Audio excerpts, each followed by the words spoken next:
Hello everyone, रुचकर मेजवानी with Sonali मध्ये तुमचं स्वागत आहे. सूप म्हटल्यावरती सर्वात पहिलं नाव काय येतं डोक्यात तुमच्या? मंचाव सूप.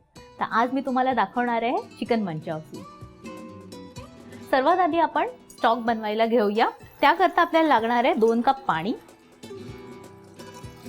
त्यात आपण टाकूया 1 इंच आल्याचा तुकडा आणि साधारण 5 ते 6 लसणाचे पाकळ्या, 1 टीस्पून मीठ आणि यात मी घेणार आहे 150 ग्राम बोनलेस चिकन ब्रेस्टचे पीसेस.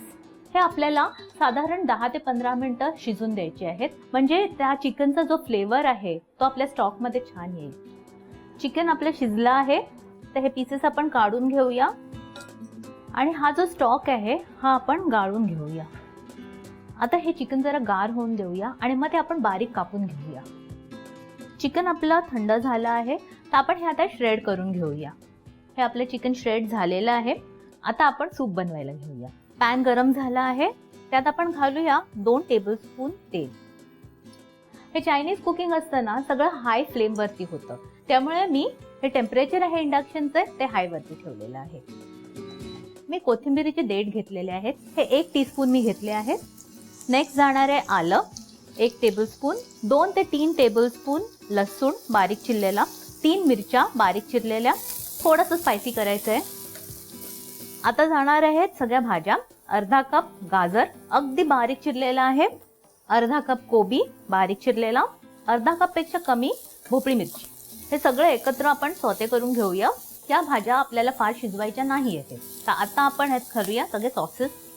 अर्धा टीस्पून पेपर पावडर, काळी मिरी powder, 2 teaspoon red chilli sauce, 2 teaspoon soya sauce, 1 teaspoon vinegar. पुन्हा एकदा सगळं आपण हे सॉते करून घेऊया. आता यात आपण घालूया हा जो आपण स्टॉक बनवून ठेवलेला तो. मिक्स करूया.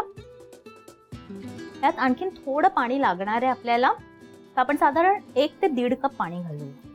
आता यात आपण मीठ घालूया, पण मीठ आपल्याला थोडं कमीच घालायचं आहे, कारण सोया सॉस मध्ये पण मीठ असतं आणि स्टॉक मध्ये आपलं मीठ होतं. आणि आता यात घालूया आपलं श्रेडेड चिकन. आता आपण यात घालणार आहोत अंड. आपल्याला ते चांगलं बीट करून घ्यायचंय. सूपला छान उकळी आली ना का मग आपल्याला हे अंड घालायचं आहे. आता यात आपण अंड घालूया आणि हे अलगदपणे आपण फिरवूया. आता आपण कॉर्नफ्लॉवरची स्लरी बनवायला घेऊया. इथे मी 3 टेबलस्पून कॉर्नफ्लॉवर घेतला आहे. त्यात थोडं पाणी घालूया, आपण मिक्स करूया. त्याला छान ढवळून घ्यायचं आहे, म्हणजे यात गुठळ्या नको आपल्याला. आता ही स्लरी आपण हळूहळू घालूया आणि ढवळत राहूया. या स्लरीमुळे काय होतं की आपला सूप छान थिक होतो. तर तुम्हाला थोडंसं ह्याला वेगळा फ्लेवर द्यायचा असेल तर अगदी चिमूटभर यात साखर घाला तुम्ही. तर यात आपण थोडेसे स्प्रिंग अनियन्स घालूया. तर अगदी थोडीशी आपण कोथिंबीर घालूया. एक फायनल मिक्स देऊया. हा झाला आपला चिकन मंचाव सूप रेडी. तर या थंडीत हा गरमागरम सूप नक्की बनवा आणि मला कळवा. आणि लाईक, शेअर आणि सबस्क्राईब करा रुचकर मेजवानीला.